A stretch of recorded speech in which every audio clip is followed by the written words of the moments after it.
Jai Somnath friends, welcome to our e-learning class of Gokuldam. Friend, today we are going to learn unit number 15, Economic Development.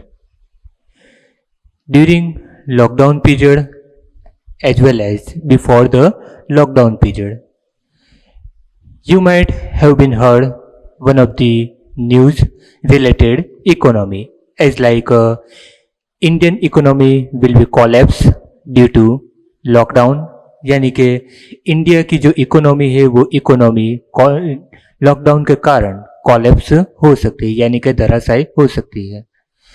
Eight that time one of the question might be arose in your mind, what is economy. यानी कि उस वक्त आपके mind में, आपके दिमाग में एक क्वेश्चन ये उठता होगा कि इकोनॉमी क्या है. So friend, today we will learn about this economy through this video or through this lesson. यानी कि इकोनॉमी क्या है, इकोनॉमी क्या होती है, कैसे होती है, तो उसके बारे में आज के वीडियो में हम ये पढ़ने वाले हैं. So before starting the lesson, we should be familiar with the word economy. So economy is a word which is related with money or financial. यानी कि इकोनॉमी वो एक ऐसा वर्ड है कि जो मनी के साथ या फिर फाइनेंशियल के साथ रिलेटेड है. So friend, here given the lesson name economic development. So now friend, you can see textbook page on your screen. We will learn this lesson as per our textbook page, and we will see all line to line from this video. So friend, look in your textbook. Every person's morning begins in a different way. Many people lead their life full of material pleasure, but maximum people of the world are seen struggling for existence. As we know friends, every person's morning start or begins with a different task as well as different work. यानी कि हर एक person की जो सुबह की शुरुआत होती है वो अलग अलग काम से शुरुआत होती है, अलग अलग तरीके से शुरुआत होती है. Many people lead their life full of material pleasures. That means many people start their life to get to achieve or to make their life full of pleasure and luxurious. यानी कि बहुत सारे ऐसे लोग हैं कि जो अपनी लाइफ की शुरुआत लग्जरियस जो बनाने के लिए, यानी कि प्लीजर यानी कि जो खुश बनाने के लिए शुरुआत करते हैं. But maximum people of the world are seen struggling for existence. That means most of the people of the world are struggling for the existence और सर्वाइवल. यानी कि वर्ल्ड में बहुत सारे ऐसे लोग हैं, मैक्सिमम पीपल ऐसे हैं कि जो अपनी लाइफ की और अपनी जो फैमिली के सर्वाइवल के लिए स्ट्रगल करते हैं. उनमें से मैं भी हूँ, आप भी है, हमारे पेरेंट्स भी है और हमारे रिलेटिव्स भी हैं. For this people who are called poor, physical pleasure, well being और resting is an imagination only. That means ऐसे लोगों के लिए जो पुअर है, फिजिकल प्लीजर है, वेल बीइंग यानी कि और रेस्टिंग है, तो उसके लिए ये सिर्फ और सिर्फ एक इमेजिनेशन है, यानी कि ये सिर्फ एक कल्पना है. How has this situation originated, how to come out of this situation, such type of questions have their answers. That means many times this type questions arise in our mind, but all these questions answer we will get from this lesson. यानी कि ऐसे बहुत सारे questions जो है वो questions हमारे mind में होते होंगे कि ये ऐसी सिचुएशन कैसे ओरिजिनेट होती है, ऐसी सिचुएशन से हम कैसे बाहर निकल सकते हैं. तो ये सभी क्वेश्चंस के आंसर शायद हमें इस लेसन से मिल सकते हैं. Economic development. In today's modern world, every country is trying to achieve development, but development is not confined to economic development only.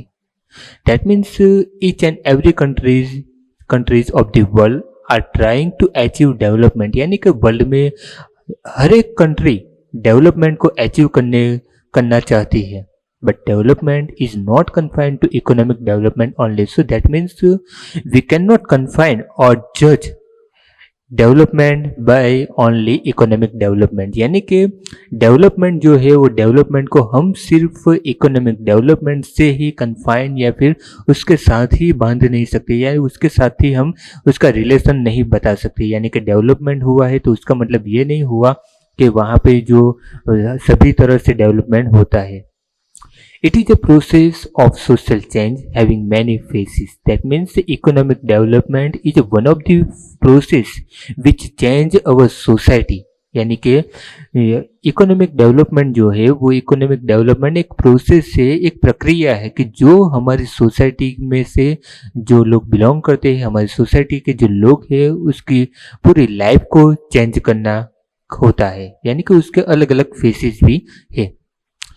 Economic development shows constant increase in national income of a country. That means the economic development shows constant increase in the national income of a country. यानी कि economic development जो है तो वो हमारी country की जो national income है वो नेशनल इनकम को कंटिन्यूसली यानी कि कांस्टेंट इंक्रीज यानी कि उसमें बढ़ावा देता है। यानी कि नेशनल इनकम जो हमारी बढ़ती है तो वो इकोनॉमिक डेवलपमेंट दिखाता है। Economic development means, friends, make sure there are given 3 dimensions or criteria to define economic development. यानी कि यहाँ पे कुछ 3 ऐसे पॉइंट दिए गए हैं कि जिसके जरिए इकोनॉमिक डेवलपमेंट जो है वो इकोनॉमिक डेवलपमेंट की हम डेफिनेशन जो है वो डेफिनेशन कर सकते हैं। And this 3 dimensions are given here. Constant increase in national income of a country. That means if any country's national income continuously increase, so we can say the economic development taking place in this country। यानी कि किसी भी country की national income continuously यानी constantly increase होती है, बढ़ती है, तो हम कह सकते हैं कि उस कंट्री का इकोनॉमिक डेवलपमेंट हुआ है। सेकंड क्राइटेरिया, इंक्रीज इन पर capita income of a country. यानी कि किसी भी कंट्री का पर कैपिटा इनकम जो है वो कंटिन्यूसली इंक्रीज होता है, तो हम कह सकते हैं कि इकोनॉमिक डेवलपमेंट वहाँ पे हुआ है। थर्ड डायमेंशन और criteria, change in lifestyle of the people और change in living standard of the people. That means if any people's lifestyle will change, so we can say economic development takes place in this country। यानी कि किसी भी country के लोगों की lifestyle में change आता है या फिर उसकी लाइफस्टाइल अच्छी बनती है, तो हम कह सकते हैं कि इकोनॉमिक डेवलपमेंट हुआ है। So friends, make sure to define economic development. These 3 criteria और डायमेंशंस आर मोस्ट इम्पोर्टेंट। यानी कि इकोनॉमिक डेवलपमेंट की डेफिनेशन हमें करनी है तो ये 3 क्राइटेरिया और डायमेंशंस जो है, पैरामीटर जो है, वो बहुत ही ज़रूरी है। यानी कि उनमें से एक भी अगर किसी कंट्री अचीव नहीं करती तो हम वहाँ पे इकोनॉमिक डेवलपमेंट हुआ है वैसा हम कह सकते नहीं है। यानी कि यहाँ पे 3 डायमेंशन दिए हैं, कोई भी कंट्री वहाँ पे 2 डायमेंशंस को अच्छी तरह से फुलफिल करती है तो हम ऐसा नहीं कह सकते कि उस कंट्री में इकोनॉमिक डेवलपमेंट हुआ है। ये तीनों डायमेंशंस और पैरामीटर उस कंट्री ने फुलफिल किए होने चाहिए, ये बहुत ही ज़रूरी है। So friend, we will see here what is national income and per capita income. This is called economic development. Total income of the country is called national income. That means total income of our country is called national income। यानी कि हमारी country में जो total income होती है तो उसको हम नेशनल इनकम कहते हैं। जैसे कि यहाँ पे मैं आपको एक एग्जांपल देता हूँ। हमारी फैमिली में जो भी इनकम होती है कि हमारे फादर जो है और मदर जो है दोनों जॉब पे जाते हैं और मंथली जो भी उनकी इनकम होती है अराउंड 40,000 और 50,000, तो उसको हम फैमिली इनकम कहते हैं। हमारे फादर की इनकम के साथ हमारी मदर की इनकम को भी जोड़ दे तो जो टोटल हमें मिलता है इनकम का, तो उसको हम फैमिली इनकम कहते हैं। तो उसी तरह से हमारी कंट्री में जो इनकम होती है उसमें सभी सिटीजन्स को मिला के, तो उसको हम नेशनल इनकम कहते हैं। By dividing the total income of the country with the total population of the country, we obtain per capita income. That means if we divide our total income by our total population of our country, we can obtain their per capita income. यानी कि per capita income जो है वो per capita income को हम कैसे receive कर सकते हैं या कैसे कैलकुलेट कर सकते हैं। तो हमारी जो नेशनल इनकम है यानी कि जो टोटल इनकम है वो टोटल इनकम को हमें टोटल पॉपुलेशन के साथ डिवाइड कर देनी है और बाद में जो फिगर आती है तो उसको हम पर कैपिटा इनकम कहते हैं। So friend, we will see here this per capita income by one example, यानी कि यहाँ पे जो पर कैपिटा इनकम है उसको हम एक एग्जांपल के जरिए आसानी से समझ सकते हैं। If our family income is 40,000 and in our family there are 5 family members, so if we divide 40,000 by 5 family members, we can obtain their 8,000. So 8,000 is a per capita income of our family. यहाँ पे मैंने आपको ये जो example दिया है तो ये एग्जाम्पल पर कैपिटा इनकम को डिफाइन करने के लिए बहुत ही आसान है। जैसे कि हम हमारी खुद की फैमिली की बात करते हैं कि हमारी फैमिली में 40,000 की फैमिली इनकम है और वो मंथली है, और हमारी फैमिली में 5 मेंबर्स है यानी कि 5 सभ्य है। 5 मेंबर्स को अगर हम 40,000 सैलरी से डिवाइड करते हैं, सॉरी 40,000 जो है 40,000 को हम 5 मेंबर्स के साथ डिवाइड करते हैं तो बाद में हमें जो फिगर मिलती है 8,000, तो वो 8,000 हमारी पर कैपिटा इनकम हुई हमारी फैमिली की। तो इस तरह से हमारी जो पर कैपिटा इनकम है वो पर कैपिटा इनकम हम कैलकुलेट कर सकते हैं। Now next point, while living standard includes the facilities like obtaining food, clothes, education, health services, transportation services, as well as shelter. That means which things are included in living standards. So in our living standards, different types of facilities are included as like facilities of food, facilities of clothes, facilities of education, facilities of health services, facilities of transportation services and shelter. यानी कि ये सब facility जो अगर हमें अच्छी तरह से मिलती है तो हम कह सकते हैं कि हमारा जो लिविंग स्टैंडर्ड है वो लिविंग स्टैंडर्ड बहुत ही अच्छा है। Next point, because of increase in national income and per capita income in India after independence, there has been improvement in services and facilities such as availability of food grains, clothes, electricity, education, health services, shelter, etc. The above mentioned requirements are fulfilled easily and in a better way as compared to the past. So, we may say that economic development is taking place in India. So whatever requirements or facilities are mentioned in above sentence, we can easily obtain or fulfill easily and in a better way as compared with the past. यानी कि जो भी ऊपर की facilities है, requirements है जो ऊपर दिखाई गई है तो वो आज हम इजीली और सरलता से उसको हम फुलफिल कर सकते हैं, और वो भी पास्ट में जैसे फुलफिल करने के वक्त जितनी कठिनाई का सामना करना पड़ा था उससे थोड़ा सा इजीली हम उसको फुलफिल कर सकते हैं। सो we may say that economic development is taking place in India. तो इस कारण हम कह सकते हैं कि इकोनॉमिक डेवलपमेंट इंडिया में हो रहा है। Now friend, we will see here national income of India. National income means GDP of India, which was rupees 87,36,039 crores in 2011-12, has increased to 1,35,67,192 crores in 2015-16. So friend, यहाँ पे आपको 2011-12 में India की national income जो थी तो वो दिखाई गई है कि 87,36,039 करोड़ थी, which is increase in 2015-16 and 1,35,67,192 crore rupees. तो ये हमारी अभी नेशनल इनकम है कि जो कि 2015-16 तक की है।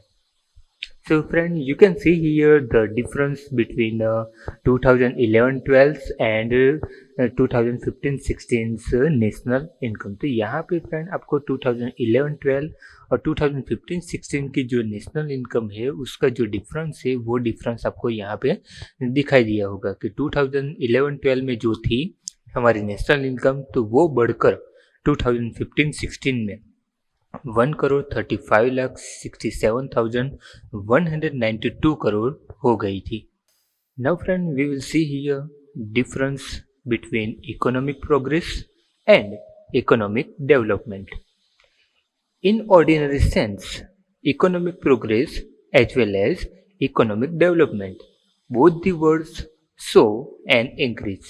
So, in general meaning, economic progress and economic development shows these two words same meaning. यानी कि उसका जो मीनिंग है तो वो मीनिंग यहाँ पे सेम निकलता है कि मीनिंग ये है कि इकोनॉमिक प्रोग्रेस और इकोनॉमिक डेवलपमेंट यानी कि वो कुछ ना कुछ बढ़ने की बात उसमें आती है.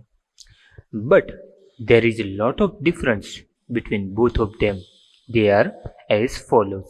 That means there is a lot of difference between economic progress and economic development, which we will see in this paragraph. So friend, here given the first difference on the basis of development process. Economic development is qualitative while economic progress is quantitative. That means economic development is a qualitative process and economic progress is a quantitative process. यानी कि जो economic development है वो economic development एक qualitative progress है, ये process है कि जिसमें कुछ ना कुछ क्वालिटी में बढ़ावा होता है या फिर कुछ क्वालिटी में कुछ चेंजेस होते हैं. और इकोनॉमिक प्रोग्रेस जो है वो एक क्वांटिटेटिव है, यानी कि वो एक क्वांटिटी में हम बढ़ावा हो सकता है. Economic development is first stage, while economic progress is the stage after economic development. So friend, here economic development is the first stage and economic progress is the second stage of our economy. यानी कि economic development जो है वो economic development वो एक first stage है और उसके बाद ही इकोनॉमिक प्रोग्रेस जो है वो इकोनॉमिक प्रोग्रेस हो सकता है. Second point, according to changes taking place in economy. On the basis of new researches in economy, increase in production is economic development.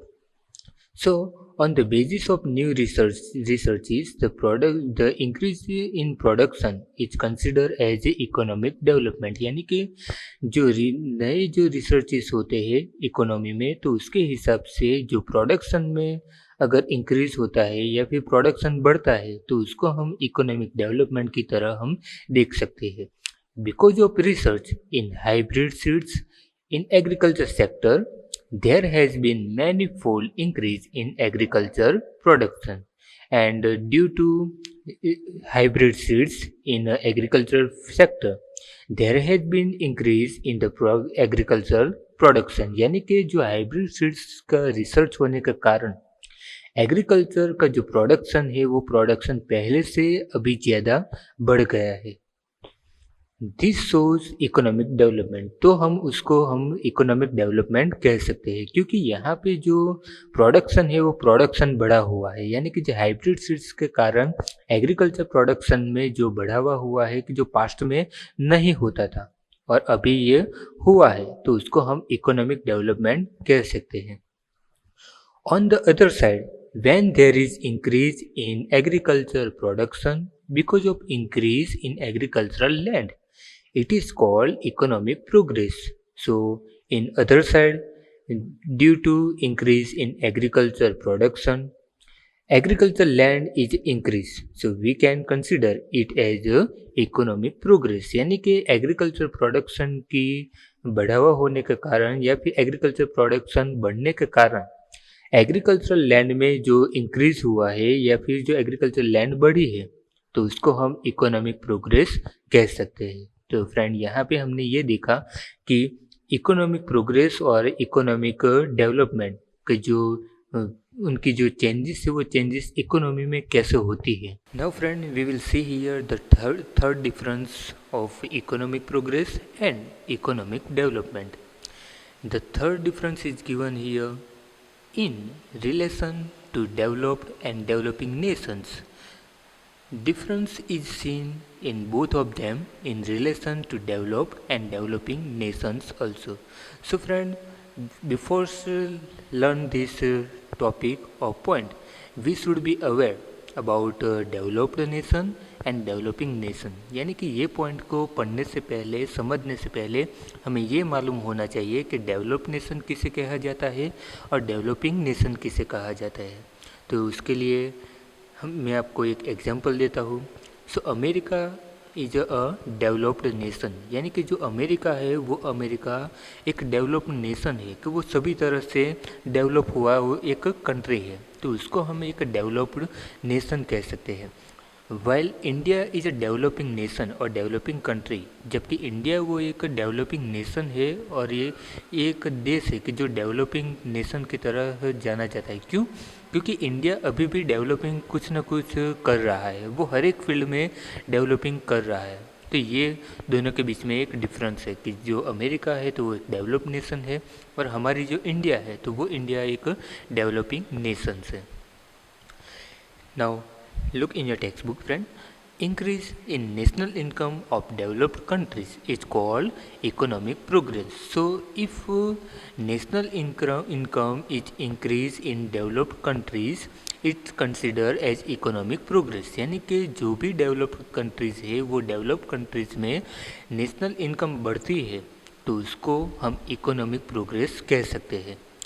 While increase in national income of developing countries it's called economic development, जबकि developing countries की national income बढ़ती है तो उसको हम economic development कह सकते हैं। So friend, here given difference between economic progress and economic development between developed nation and developing nation, यानी कि यहाँ पे बहुत ही अच्छी तरह से और इजीली आपको ये समझाया गया है कि इकोनॉमिक प्रोग्रेस और इकोनॉमिक डेवलपमेंट किसे कहते हैं, और खास करके जो डेवलप्ड नेशन है और डेवलपिंग नेशन है वो दोनों को ध्यान में रखकर कि जबकि नेशनल इनकम किसी डेवलप कंट्री की होती है तो उसको हम इकोनॉमिक प्रोग्रेस कहते हैं, जबकि नेशनल इनकम किसी डेवलपिंग कंट्रीज़ की होती है तो उसको हम इकोनॉमिक डेवलपमेंट कहते हैं। So friend, today we have learn here about the difference between economic progress and economic development. So make sure friend this topic will be asked as a question for 5 और 3 marks, यानी कि friend ये sure इतना confirm रहिए या फिर इतना sure रहिए कि ये जो टॉपिक है ये टॉपिक में से एक क्वेश्चन हो सकता है। इकोनॉमिक प्रोग्रेस और इकोनॉमिक डेवलपमेंट का एक डिफरेंस आपको बताने के लिए एग्ज़ाम में बोला जा सकता है, पूछा जा सकता है। तो फ्रेंड, ये सभी जो पॉइंट है वो सभी पॉइंट को आपको अटेंड करने होंगे कि जो भी उसमें डिफरेंस दिखाए गए वो सभी डिफरेंस को आपको अच्छी तरह से जस्टिफाई करना है। So friend, thank you.